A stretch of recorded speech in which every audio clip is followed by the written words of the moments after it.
নিজেদের বয়স বাড়ার সাথে সাথে আসলে শখগুলো যেন কেমন হয়ে যাচ্ছে। সবার উদ্দেশ্যে বলবো এবং আমার নিজের অভিজ্ঞতা থেকে বলতেছি, আমাদের যে ছোট ছোট শখ আছে সেই শখগুলো অবশ্যই সাধ্যের মধ্যেই আমরা চেষ্টা করব পূরণ করার জন্য। একটা সময় আমাদের বয়স হয়ে যাবে 30, 40, 50, 60 বছর বয়স, কিন্তু এই ছোটো ছোটো শখগুলো কখনো পূরণ হবে না। হ্যালো এভরিওয়ান, আসসালামু আলাইকুম। ছোট্ট একটি ব্লগ ভিডিও নিয়ে আপনাদের মাঝে হারিয়ে চলে এসেছি। তো যেতে যেতে আসলে সারাদিন কী কাজ করলাম সেটাই আপনাদের মাঝে তুলে ধরা। দুপুরবেলা রান্নাবান্না শেষ করে বাচ্চাকে নিয়ে কোচিংয়ে যাওয়ার পথে পথে তো একটু ভিডিও সিএনজিতে বসে একটু ভিডিও করে নিলাম। প্রাকৃতিক দৃশ্য দেখেন, আসলে দেখার মতোই। আর বাহিরে বের হলে আসলে মনটা অনেক ফুরফুরা লাগে। তো বাচ্চাদের নিয়েই সারাক্ষণ কাটে এবং তাদের মাঝেই সময় কাটে, বেশ ভালোই লাগে। কষ্ট হলেও সময় তো পার হয়ে যায়, চলে যায় ওদের নিয়ে বেড়াতে। একটা সময় ওরা বড় হয়ে যাবে, একটা সময় ওরা দূরে থাকবে, হয়তো চাকরি বাকরি করবে, জব করবে, বা ওদেরও সংসার জীবন সব কিছুই হবে।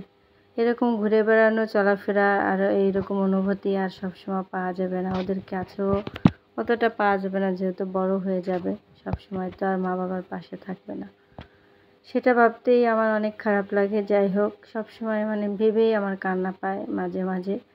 তাই এইটাই নিয়ম দুনিয়াতে, এভাবেই প্রত্যেকটা মানুষের জীবন চলে যাচ্ছে।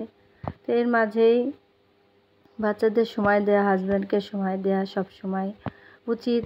সবাইকে নিয়ে হাসি খুশি থাকা, আর অবশ্যই সব সময় সবার সাথে মিলেমিশে থাকাই ভালো। কোনো সময় রাগ করে হাজব্যান্ডের সাথে একটা দিনও কথা বলা বন্ধ করা উচিত নয়, কারণ একটা দিন চলে গেলে জীবন থেকে একটা দিন চলে যাওয়া তাই আমরা সবসময় মনের কষ্টগুলো লুকিয়ে রেখে হাসি আনন্দের মাঝে জীবনটা পার করতে চাই। ভুল ত্রুটি সবার মাঝেই থাকবে, এটাই স্বাভাবিক।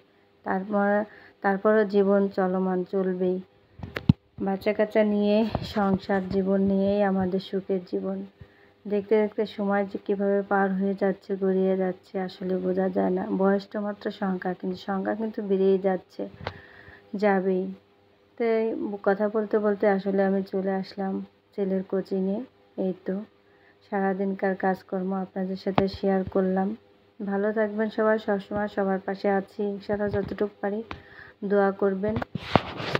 ভিডিওটি ভালো লাগলে লাইক, কমেন্ট, শেয়ার দিয়ে পাশে থাকবেন। আপনাদের কাছে আর কিছুই চাই না। আসলে কাজ করে যাচ্ছি, যতটুকু পাচ্ছি সময় দেওয়ার চেষ্টা করতেছি এবং সবাইকে ভালোবাসা দেওয়ার চেষ্টা করতেছি। কেউ আমার কথা কিছু মনে করবেন না, কষ্ট নেবেন না। এই তো, আর দুপুরকার কী রান্না করলাম সেটাও একটু শেয়ার করে নিলাম। আসলে মুরগির মাংস রান্না করেছি। এই কষানো মুরগিটা আমার দেখতে এবং খেতে খুব ভালো লাগে, তো মাঝে মাঝে রান্নাই করা হয় মুরগি, সেটাই আপনাদের মাঝে শেয়ার করছি। তাড়াতাড়ি করে মুরগিটা রান্না করে আসলে আমি কোচিংয়ের জন্য রেডি হয়ে গেলাম। তাই কোনো রকম বাচ্চাদের মুখে খাবার দিয়ে নিজে একটু খেয়ে বেরিয়ে পড়ছি আর কি। তার মাঝে রান্নাটা সারলাম, এটাই আজকের ভিডিও। আর সাথে একটু মুরগির সাথে পেঁপে ভাজি করে নিয়েছিলাম কোচিং থেকে ফিরে এসে, আপনাদের সাথে সেটাই শেয়ার করলাম। সব কিছু যে সারাদিন আমি কী করেছি সেটাই। ভালো থাকবেন সবাই, সবাইকে শুভকামনা এবং আল্লাহ হাফেজ। সবার জন্য সবসময় দোয়া থাকবে, আর আপনারাও সবাই আমার জন্য দোয়া করবেন যেন পরিবার সকলকে নিয়ে, আত্মীয় স্বজন, মা বাবা, ভাই বোনকে নিয়ে ভালো থাকতে পারি। আল্লাহ হাফেজ, বাই।